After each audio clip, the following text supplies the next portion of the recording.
लोकसभा चुनाव सामने है 13 तारीख के दिन। साथियों, ये चुनाव आम चुनाव नहीं है। ये आप लोगों का लोकतंत्र और वोट खत्म पाओगे। ये अपना अधिकार के लिए लड़ना है साथियों। और मेरे मीडिया के भाइयों बैठे हैं, मैं आज शासन को चैलेंज करता हूं, अगर 20 लाख का बड़ा काम अगर इस लोकसभा में बता दे तो पत्रकार साथियों जब वो आए तो पूछ लेना क्या आपने लोकसभा में 20 लाख रुपए का कोई बड़ा काम करके दिखाया हो। अरे महेंद्र भैया, अरे तुम तो फेसबुक के नेता हो आजकल और बात सनातनी की करते हो। ये महेंद्र सिंह कोई सनातनी नहीं है साथियों, ये सिर्फ ढोंग की दुकान है। अगर सनातनी ये होते तो 2700 की बात करी थी, लेकिन 2200 में गेहूं तुलवाया और उसके बाद मेरे 1000 किसानों के गेहूं इन्होंने वापस करे, खराब बता दिए गए। तो सनातन में कहावत है कि मंच के जो लिस्ट बनी है फ्रंट रो के लिए मेरा अनुरोध आप लोगों का है, क्योंकि चुनाव लड़ना लोकसभा का प्रत्याशी के लिए गांव का जाना बहुत मुश्किल है साथियों। आप लोगों को जाना है, लोकतंत्र बहुत खतरे में है, क्योंकि अगली बार आपको भी कोई को भी सरपंच मेंबर जिला पंचायत का चुनाव लड़ना है और चुनाव लड़ना है। लेकिन अगर भाजपा सरकार बनी तो लोकतंत्र खतरे में है, ये ध्यान रख लेना साथियों। बात अपन भी किसान है, इन्होंने चुनाव में 2700 का वादा करा था और 2200 रुपए में खरीद लिया। ये बताए बने हैं सोनकर जी 6 महीने हो गए, उन्होंने दलालियां चालू कर दिए साथियों। ये बात हकीकत है, लोग बहुत परेशान है। पुलिस में जाओगे तो पैसे मांगो, 50,000 रुपए पुलिस थाने से जाते हैं साथियों, ये हकीकत है। ये चुनाव बहुत अहम है, हमारे प्रत्याशी बहुत अच्छे हैं और आपके गांव में भी सांसद जी आएंगे वोट मांगने। बात हिंदू तो आप नौकरी की करना, आप सब किसान हैं। आर्मी की तैयारी कर रहा है नहीं कर रहा है? कर रहा है। इन्होंने 4 साल की कर दी और इनको 5 साल फिर की है। पागल समझ रहे हो किसानों को? आर्मी की नौकरी 25 साल की होगी साथियों। अपने बेटे का भविष्य खतरे में।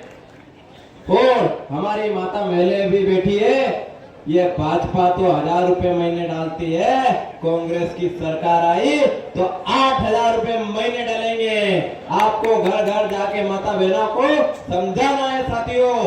चुनाव तो जीतेंगे क्योंकि आप लोग मेहनत करेंगे। तो साथियों, ये चुनाव एक और हमारे मोदी जी बहुत मालूम भी आ गया। जोरदार तालियों से इनका स्वागत कीजिए।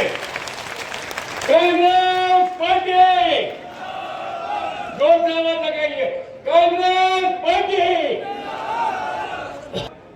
मोदी की गारंटी बताना चाहता हूं मैं आपको। मोदी जी जब 14 में लड़े थे तो उन्होंने बोला था नहीं कि 15-15 लाख मिलेंगे हर आदमी को, बोला था कि नहीं बोला था साथियों? दावा कर रही है भारतीय जनता पार्टी। देखिए, भारतीय जनता पार्टी जो 400 सीटों पे तो चुनाव नहीं लड़ रही है और 400 पार का वादा कर रही है और दावा कर रही है। ये वैसा ही दावा है जैसा 2 करोड़ रोजगार का, 15 लाख का काले धन का, 2700 रुपए कुंटल गेहूं का, 3000 से शुरू करके 10,000 तक महिलाओं को ले जाने का। स्पष्ट है, भारतीय जनता पार्टी 150 पार नहीं कर रही है, 400 को तो सपने देखना छोड़ दो। सर, मोदी जी के मुसलमानी विरोधी जवाब पर आप क्या कहोगे? सवाल देखिए, मोदी जी रोज मूल मुद्दों से ध्यान भटकाना चाहते हैं, क्योंकि वो गारंटी के ऊपर वोट मांग रहे हैं। और पूरे देश में जो चुनावों में पहले गारंटी दे के आए थे कि मध्य प्रदेश का किसान ढूंढ रहा है 2700 रुपए कुंटल गेहूं का है, कहाँ 3100 रुपए कुंटल धान है, महिलाएं ढूंढ रही है 3000 रुपए कहाँ है, 10,000 तक कब पहुंचेंगे, 450 की गैस की टंकी कहाँ है। तो पूरे देश में जो झूठ की गारंटी है उसे ढूंढ रहा है। तो रोज कोशिश करते हैं कि मूल मुद्दे से कैसे राजनीति को भटकाया जाए, पर इस कोशिश में बिल्कुल नाकामयाब रहेंगे, क्योंकि जनता इनके झूठ को समझ चुकी है। क्या कहना चाहेंगे?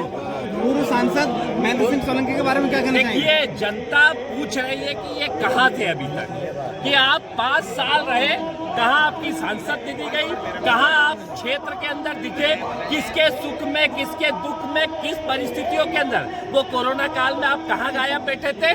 जनता इसका जवाब ढूंढ रही और जनता अभी वोट के माध्यम से इसका जवाब देगी कि सुख दुख में गायब थे, जनता को जब जरूरत थी तब गायब थे, जनता इसका जवाब देने वाली। कुणाल भाई, इलेक्ट्रॉल बॉन्ड को आम जनता समझ नहीं पा रही है। इलेक्ट्रॉल बॉन्ड, देखिए, इलेक्ट्रॉल बॉन्ड जो इस देश का सबसे बड़ा घोटाला है कि जो उद्योगपति जनता के खून को चूसते हैं, उनको जनता या उद्योगपतियों को पालने पोसने का काम सरकार करती है और सरकार में बैठे लोगों को पीछे से उनकी सत्ताधारी दल को इलेक्ट्रॉल बॉन्ड के माध्यम से पैसा दिया जाता है। यही कारण है कि 400 की गैस की टंकी 1200 पहुंच गई, 70 का पेट्रोल 110 पहुंच गया। ये इलेक्ट्रॉल बॉन्ड जैसी चीजों का ही कारनामा। इंडिया गठबंधन को लेकर क्या कहेंगे, कितना दम भरेगा? देश के संविधान को बचाने के लिए, इस देश के लोकतंत्र को बचाने के लिए, क्योंकि भारतीय जनता पार्टी चाहती है कि 400 से ज्यादा सीटें लेके आए और इस देश के उस संविधान को बदले जो बाबा साहब का सपना है, जिसके अंदर महात्मा गांधी के विचार दिखते हैं, जिसके अंतर्गत पंडित नेहरू की एक दूरदृष्टा दिखती है, जिसमें मौलाना अबुल कलाम आजाद से लेके वो शहीद लोग जिन्होंने इस देश की, सुभाष चंद्र बोस जैसे नेताओं की एक झलक दिखती है। उस संविधान को बदलना चाहते हैं, इस देश को संविधान को बचाने के लिए सभी लोग एक साथ हैं और इंडिया गठबंधन पूरी ताकत के साथ देश में सत्ता बचाएगा। इन दल बदलू नेताओं के बारे में क्या कहना चाहेंगे? देखिए, कोई भी दल बदलू, अब जिसका जो हाल है वो जाने, जो उनकी अहले सियासत हो वो जहाँ तक जाने, ये किसकी क्या स्थिति है, क्यों गए, ये वही बताए कि किसके क्या अवैध कारोबार है, वो वही बताए। वो बोल रहे थे कि सुबह पार्टी ज्वाइन करो, शाम को गुनाह मत करो।